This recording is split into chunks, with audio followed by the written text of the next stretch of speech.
Hey everyone, how's it going? Welcome back to another devlog for Spellbent. If this is your first time here, be sure to like and subscribe if you like what you see.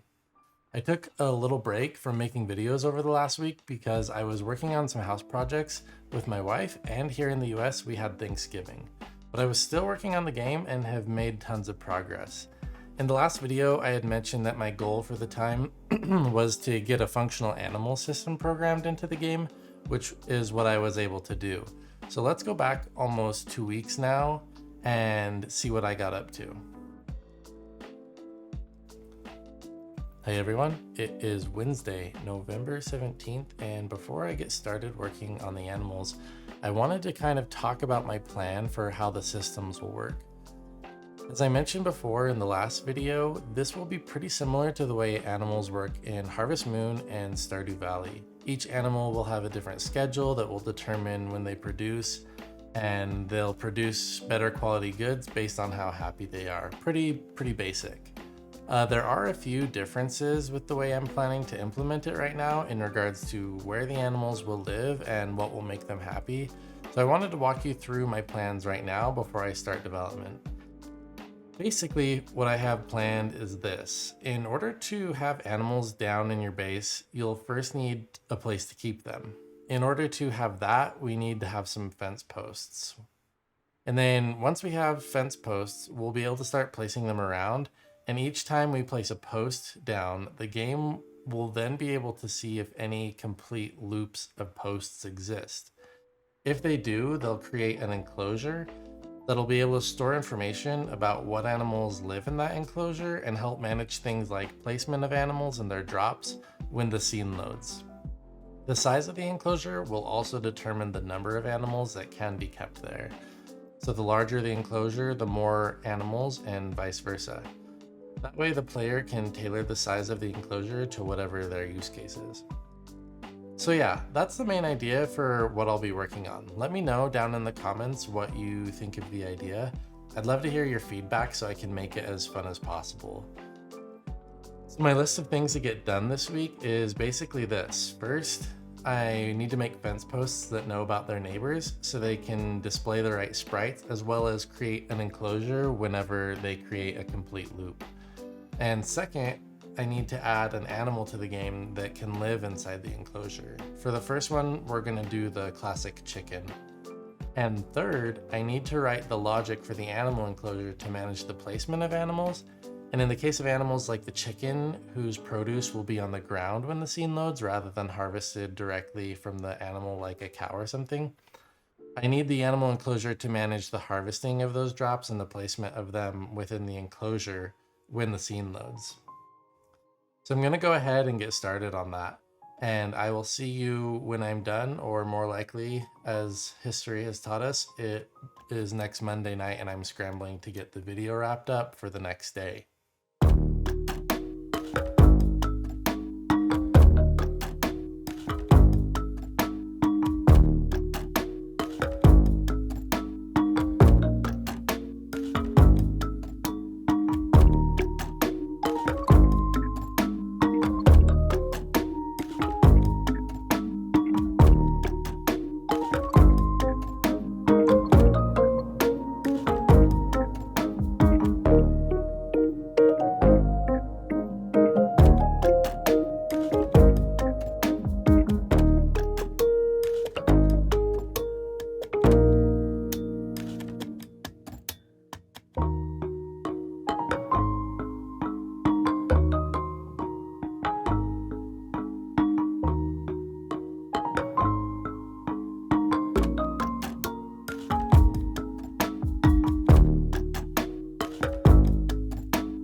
All right, so it has been a lot longer than I thought it would be to get this done. My wife and I spent a lot of these last couple weeks working on some house projects, and then the holiday happened and I just didn't have time to make a video. But it did give me time to make this feature a little bit slower and really get some key things right. When I started out on it, I had no idea how difficult some of the things I wanted to do would be, but it is all done now. So let's take a look at what we've got and see how it all works. If we take a look at our crafting table, we can now craft fence posts, which we weren't able to do before. And if we get ourselves some of these, we can come up here and build our first animal enclosure.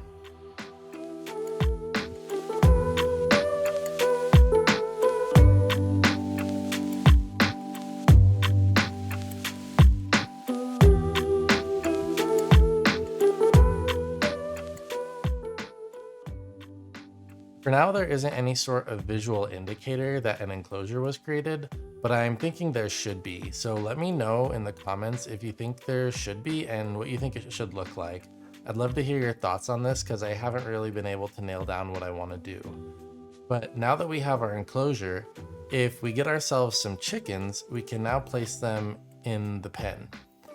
For now, they just drop right in, but I'm thinking that in the future, I'll have some sort of user interface that pops up to show all the information about the enclosure, like how many animals can fit in it, and what types of animals might like living there or something like that.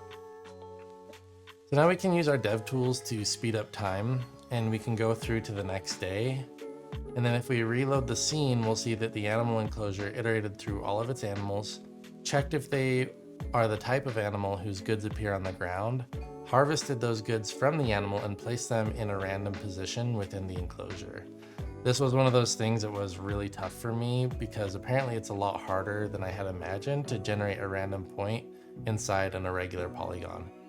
But anyway, that is the new animal farming system, and I'm really proud of how well it works and how well it's set up to be able to add more animals and features on top of in the future. It seems like it'll be a really good framework to build all of my other ideas on top of.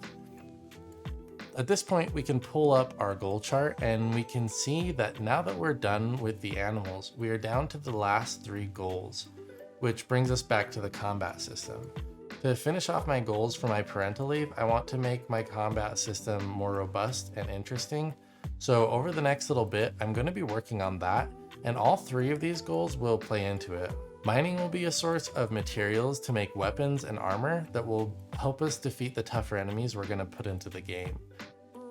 This is a really exciting time for the game. Once we're done with these last few things, I'm going to put together a playable demo and get some people playtesting the game.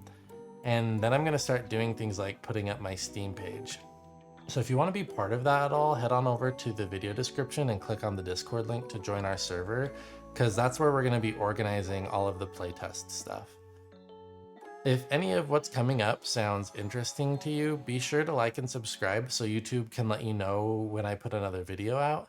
And make sure to let me know what you thought about everything down in the comments. Not only does it help me make a better game, but the engagement helps YouTube find more people like you who might be interested in the game as well. That is everything for this video. I hope you all have a great day. Thank you so much for watching, and I will see you in the next one.